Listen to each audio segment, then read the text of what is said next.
From Vermont Public, this is The Frequency. I'm Mitch Wertlieb. It's Wednesday, March 6th, and The Frequency is coming in a bit later this morning. It's just so we can bring you the very latest roundup of news from yesterday's town meeting day action throughout the state. And so, here are today's headlines. Town meeting day may have changed over the years with more emphasis on ballot voting, but many communities still hash out issues with traditional floor votes. That happened in Bethel yesterday, where folks who did show up got some extra encouragement from the town's very own democracy cheerleaders. 2, 4, 6, 8, who do we appreciate? Town leaders! Town leaders! Go town leaders! That was the Wildcat cheerleaders of Bethel Youth Sports, made up of local 2nd through 5th graders, rallying residents to come out and cast ballots and engage in the democratic process. Another more traditional incentive to get voters in the door? Free pie. Jean Burnham served as Bethel's town clerk for 48 years, and now she's assistant town clerk, and on town meeting day has what some might say is an even more important job as the town's pie coordinator. Well, a few years ago, the town meeting committee decided they were going to try to get more people to come, so they figured food brings people. Post-pie and cheerleading, Bethel voters got down to business, starting with passing a nearly $3 million budget. In many other locations, last year's historic flooding was front of mind for many voters, like in Cambridge. Clarissa Gottschall-French is with the grassroots group Lamoille Area Recovery Network. At her town meeting, she passed out information by the front door on how to get flood relief. There were flyers for rental assistance, navigating FEMA, how to pursue a buyout, and more. Gottschall-French says they are working with at least 40 families who still have unmet needs after the July floods. Folks have a variety of needs. It could be something as simple as still replacing furniture, but we have folks with a lot of higher level needs, and most of it revolves around funding and housing. Select Board Chair Jeff Coslett told voters the community faces big decisions about the future. He says with some 29 units already in the buyout process and far fewer homes for sale, flooding is making the community's housing shortage worse. And he said it's problematic the Cambridge Town Plan calls for growth in village cores. Unfortunately, if you look at the village cores at Jeffersonville or Cambridge Village, there is very little, if any, available land that is not already in a flood-prone area. Coslett says the town plan is due to be updated this year, and he urged community members to get involved. School budget votes also dominated town meeting discussions. Statewide property taxes were forecast to increase close to 20% this year because of large jumps in education spending. And Vermonters say that's made for tough choices. Burlington voters yesterday did approve the school district's proposed $128 million budget for the upcoming school year. Voters passed the budget by a wide margin, according to the Burlington School District. Other districts were not so fortunate. South Burlington and Milton residents shot down their school budget proposals. That's according to the Burlington Free Press. Montpelier voters also rejected their school budget, with over 55% of votes cast against the $32 million proposal. That according to unofficial results from the city clerk. In Elmore, resident Eddie Adams says he was shocked when he saw what the proposed school budget would do to his property tax bill. Adams says he found himself in the difficult position of weighing his household finances against the educational interests of his son. It's extremely hard because obviously I have an 11-year-old son, and I want him to have the best education, but in the same sense, I want to be able to pay my property taxes as well. Districts have until April 15th to hold their votes if they chose to postpone school budget balloting yesterday. Other voters were tasked with deciding whether to close schools in their area, and voters in at least one Northeast Kingdom school district will not recommend that a small elementary school in their district close down, following a non-binding advisory vote yesterday. Lakeview Elementary School in Greensboro has 27 students. According to the Mountain View Elementary School District, it has struggled with enrollment and staffing this school year. Last December, a group of voters petitioned to close the school entirely and send students to the schools in Hardwick and Woodbury.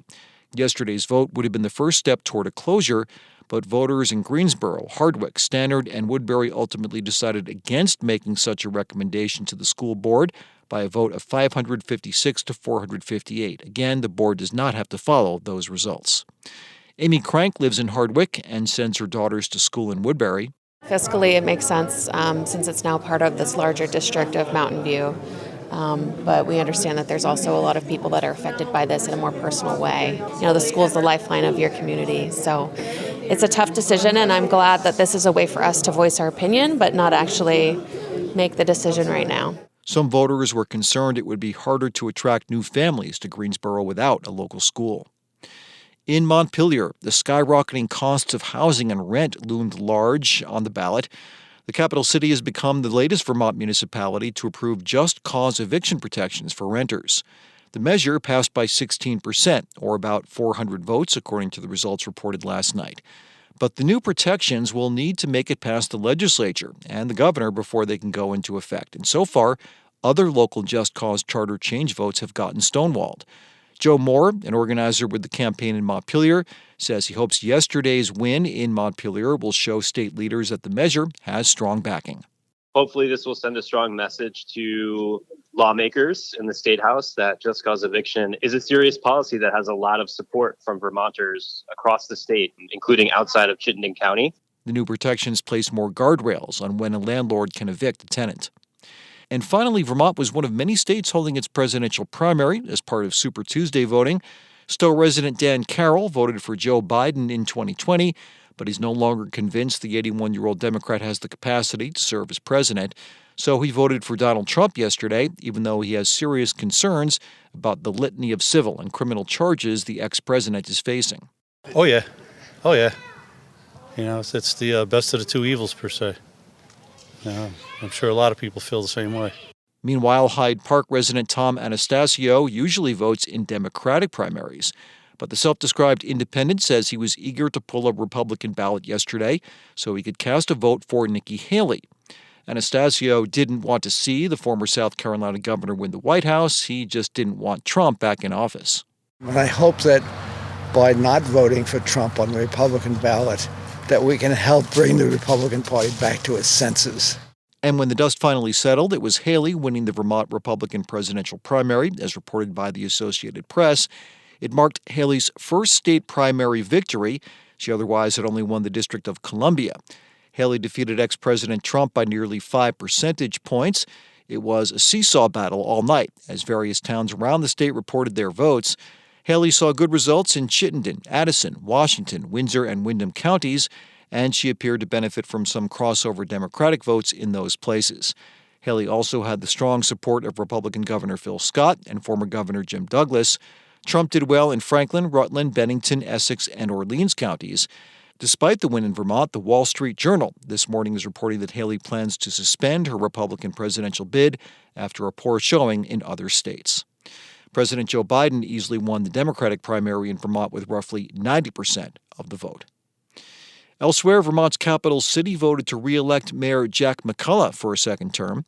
McCullough collected over 1,400 votes in the race, more than the combined total of opponents Dan Jones and Carlton Langston Anderson. McCullough also faced Jones, a longtime climate activist, last year. In a race influenced by last summer's devastating flooding, VT Digger reports McCullough preached a patient approach to rebuilding, while Jones advocated for disrupting the status quo.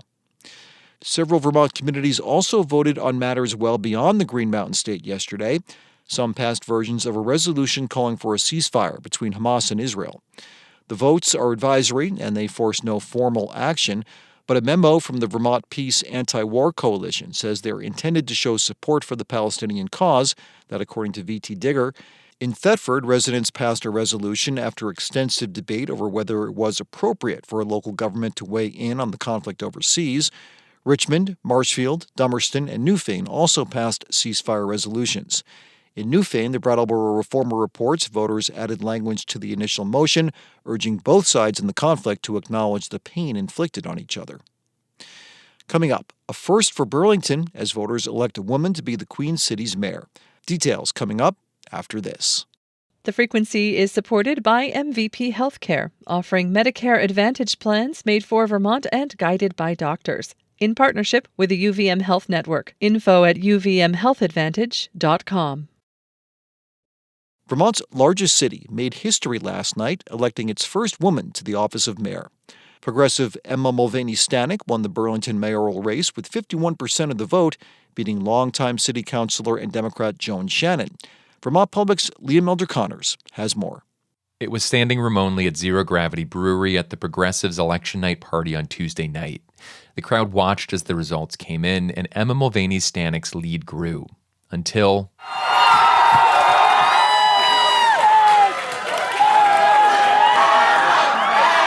Speaking to her supporters, Mulvaney Stanek said it was an historic win. We not only have a woman mayor after 159 years, we have the first openly LGBTQ+ mayor. Mulvaney Stanek runs a social change consulting business and is a member of the Vermont House of Representatives. She also previously served on the Burlington City Council and worked as a community organizer. She said her administration would work to tackle a range of challenges facing Burlington, like public safety, the housing shortage, and climate change. All right, y'all, as your next mayor, I'm going to tell you the future is bright. But you know what? It's not all on me. It's on all of us to do this together. So let's get started. About 2 miles north of the Progressive Party's celebration, Burlington Democrats gathered at Halverson's, a restaurant on Church Street.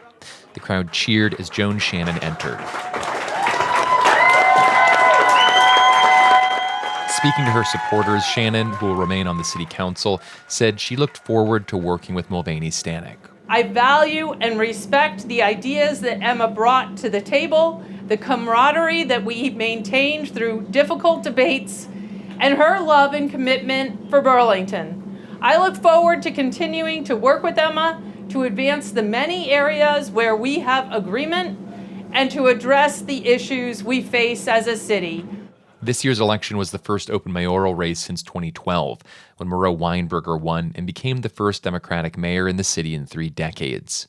Weinberger announced in September that he wouldn't seek a 5th term. Weinberger, speaking to reporters Tuesday night, said his administration was ready to help with Mulvaney Stanek's transition into office. And we're going to work very hard for this to be a smooth transition. And then I intend to offer Emma any support that she would like to have beyond that. It's very important to me that she succeed in this role at this important time for our community. The mayoral race was largely dominated by one issue: public safety. In recent years, there's been a surge in homelessness, more visible drug use, and an uptick in some types of crime, like vehicle break-ins and gunfire incidents. Mulvaney Stanek says she wants to focus on addressing broader systemic issues like poverty, addiction, and homelessness. She does support bolstering the city's police force, but she doesn't think adding cops alone will solve Burlington's problems. That approach appealed to Burlington resident Patrick Galvin, who voted in Ward 5. He said he wanted to support a younger progressive candidate. She's hardworking, fresh, promising. I was attracted to those statements. Mulvaney Stanek will take office next month. For Vermont Public, I'm Liam Elder-Connors.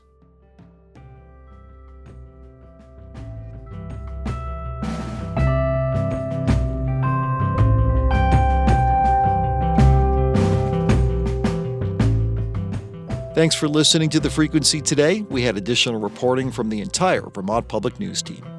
Our executive producer is Kevin Trevelyan, and our music is by Blue Dot Sessions. I'm Mitch Wertlieb. Talk to you tomorrow.